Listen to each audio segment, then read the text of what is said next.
Hey guys! Tonight we will drift back in time to ancient Rome, where you're not a mighty general or a cunning senator, but something perhaps even more crucial to daily life, an aqueduct inspector. Imagine the cool pre-dawn air on your face as you pull on thick wool tunics and sturdy sandals, the distant murmur of the city not yet fully awake, but the constant whisper of moving water already on your mind. You're an essential cog in a vast machine, though let's be real, you probably wouldn't survive a single day without Google Maps or a good pair of waterproof boots. So, before you get comfortable, take a moment to like the video and subscribe, but only if you genuinely enjoy what I do here. Let me know where you're winding down tonight and what time it is for you. Now, dim the lights, maybe turn on a fan for that soft background hum, and let's relax and begin tonight's journey together. You stir on your modest palliaces, a straw-filled mattress that's seen better decades, long before the sun even thinks about peeking over the distant Alban Hills. The scent of last night's lentil stew still lingers faintly in your small apartment, mingling with the earthy smell of damp plaster. You stretch, a groan escaping as your muscles, well acquainted with endless walking, protest softly. This isn't exactly the glamorous life of a Roman elite, with your morning ritual consisting of fetching water from the public fountain, a common historical fact, by the way, as most Romans relied on these shared sources for their daily needs. You splash your face with water, the chill making you gasp slightly. You quickly don your simple tunic and perhaps a heavy cloak, depending on the season. It's a quirky fact that many Roman workers, including those like yourself, would often eat a very light breakfast, perhaps just a piece of bread and some cheese, before heading out for a long day. Historians still debate whether this practice was purely out of frugality or if it was believed to improve focus for manual labor. You grab your lunch, a piece of bread and some olives wrapped in cloth, and step out into the barely lit Vicus Caprarius, the street already beginning to hum with the first stirrings of city life. The air is crisp, carrying the faint scent of baking bread from a nearby Times Pistrinum Asterix. You sling a small leather satchel over your shoulder, its contents a testament to your profession. A plumb bob for checking verticality, a small hammer for tapping stones, a lead rule for measurements, and maybe a stylus and wax tablet for notes. You wouldn't want to forget your Times Groma Asterisk, a surveying tool that looks suspiciously like a cross on a stick, used for ensuring straight lines, a common historical fact for Roman engineers.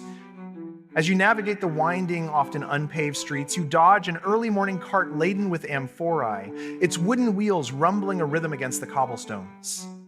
You think about how today's high-tech drones could map the entire aqueduct in minutes, while your daily commute is measured in miles walked. It's a quirky piece of information that the Romans, despite their advanced engineering, often relied on simple but highly effective tools, some of which had barely changed in centuries. You pass by a bustling Times Thermopolium Asterisk, already serving hot drinks and simple pastries, and suppress a yawn. Historians still debate whether the Roman penchant for grand engineering projects was driven more by practical necessity or by a desire to showcase their imperial power. Your path eventually leads you out of the city gates, the urban clamor gradually fading behind you, replaced by the sounds of crickets and the rustling leaves of olive groves. Finally, after what feels like a significant trek, you reach the majestic arcades of the Aqua Marcia, one of Rome's longest and highest aqueducts. Its immense stone structure stretches across the landscape, an architectural marvel that makes even a seasoned inspector like yourself pause for a moment of quiet appreciation. You locate your first access point, a maintenance shaft covered by a heavy stone lid. With a grunt and a heave, you lever it open, revealing the rushing water beneath. The air instantly becomes cooler, damp with the smell of fresh stone and mineral-rich water. You peer into the channel, carefully observing the flow. Any visible debris, unusual discoloration, or a noticeable decrease in water volume is cause for immediate concern. A common historical fact is that Roman aqueducts brought clean, fresh water directly from springs, sometimes many miles away, into the city, making public health significantly better than in many other ancient settlements. You dip your hand into the cool, clear stream, feeling its steady current, a silent, powerful force. It's a quirky detail that some Roman aqueducts were so precisely graded that they maintained a fall of less than 1 foot per mile, allowing water to flow continuously by gravity alone. You wonder if your morning coffee would be as perfectly consistent. Historians still debate the exact methods Roman engineers used to achieve such incredibly precise gradients without modern leveling equipment. You make a mental note or perhaps a quick scratch on your wax tablet that this section seems perfectly clear. Now the real work begins. You begin your patrol along the Times Specus asterisk, the water channel itself, walking atop the low walls that flank it. Your eyes are constantly scanning for any telltale signs, a damp patch on the exterior masonry, a hairline crack where water might be slowly weeping through, or even the subtle shimmer of a newly formed mineral deposit. Remember that morning chill? You're grateful for it now, as the sun begins to climb, beating down on your exposed path. You occasionally stoop to examine the mortar between stones, feeling for loose grit or subtle erosion. A common historical fact is that many aqueducts ran underground for significant portions of course. Their length, protecting the water from contamination and enemy attack, and minimizing disruption to the landscape.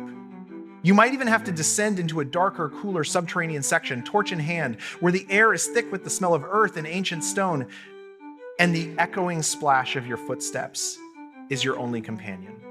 You think about how easily you could lose your sandals down here, a genuinely modern fear in a very ancient setting. It's a quirky detail that ancient Roman texts sometimes mention specialized workers who were trained to listen for the faint sounds of leaks within the underground pipes. Historians still debate the extent to which lead piping, commonly used in the final distribution network, contributed to lead poisoning among the Roman populace, though the flowing water likely reduced the risk. So far, the rhythmic flow above and below seems undisturbed. Your gaze sharpens as you spot a buildup. A small natural dam of fallen leaves, twigs, and maybe even a few unfortunate insects has begun to collect against a grimy filter screen.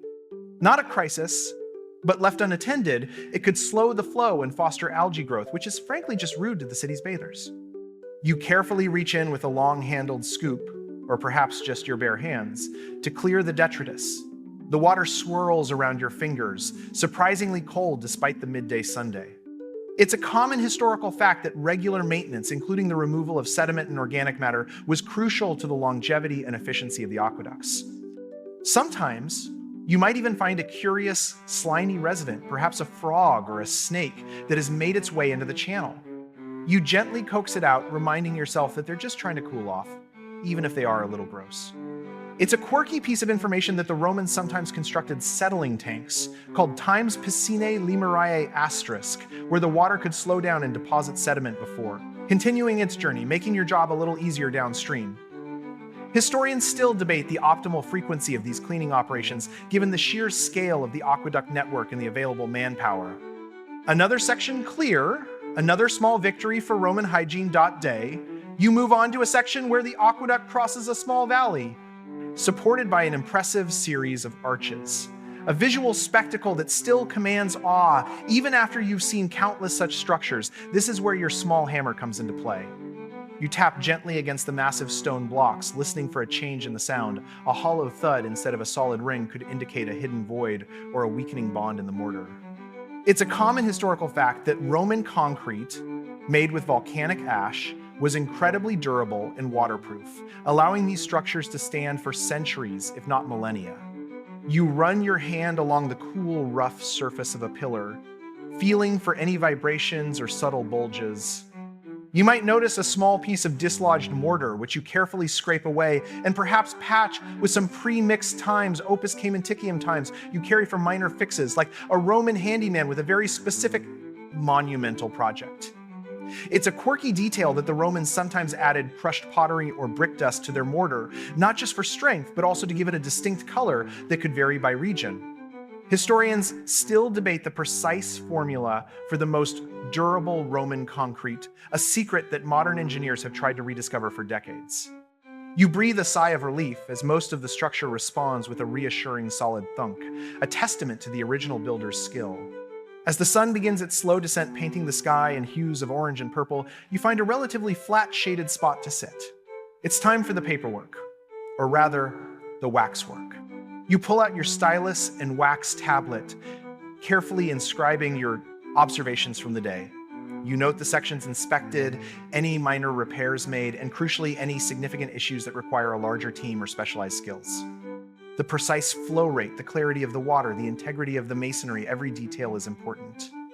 A common historical fact is that Roman bureaucracy was extensive, and meticulous records were kept for many aspects of public works, including aqueduct maintenance.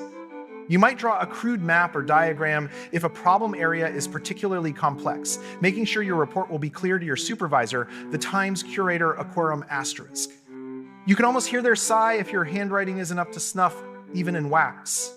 It's a quirky detail that some Roman administrative documents were so detailed that they even included information on the types of stone or timber used in repairs. Historians still debate the exact chain of command and the efficiency of the Roman Public Works Department in coordinating repairs across such a vast infrastructure. Your stylus glides across the wax, leaving depressions that will convey your day's labor, ensuring the continuous flow for millions. With your notes complete, you pack away your tools and begin the long walk back towards the glowing, distant outline of Rome.